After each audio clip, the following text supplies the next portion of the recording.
வெளியூர் பயணமா? ரிசர்வேஷன் கிடைக்கலையா? படிக்கட்டு ஏறி இறங்க ரொம்ப சிரமமா இருக்கா? டிராப் டாக்ஸி புக் பண்ணுங்க. ஒரு வழி கட்டணம் மட்டுமே. டிராப் டாக்ஸி, எங்கும் எப்போதும்.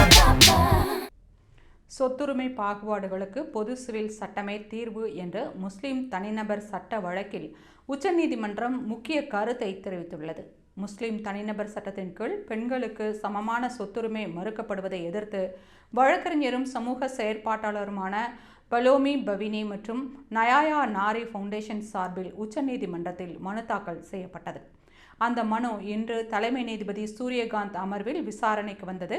மனுதாரர் தரப்பில் ஆஜரான மூத்த வழக்கறிஞர் பிரசாந்த் பூஷன், வாரிசு உரிமை என்பது ஒரு சிவில் உரிமை என்றும் அது மதச்சடங்கு கிடையாது என்றும் தெரிவித்தார். எனவே ஒரே மதத்தைச் சேர்ந்தவர்களுக்குள்ளேயே சொத்துரிமையில் பாகுபாடு காட்டுவது அரசமைப்பிற்கு எதிரானது என்றும், முத்தலாக் வழக்கில் உச்சநீதிமன்றம் தலையிட்டது போல இந்த விவகாரத்திலும் நீதிமன்றம் தலையிட்டு சமத்துவத்தை நிலைநாட்ட வேண்டும் என்றும் வாதிட்டார்.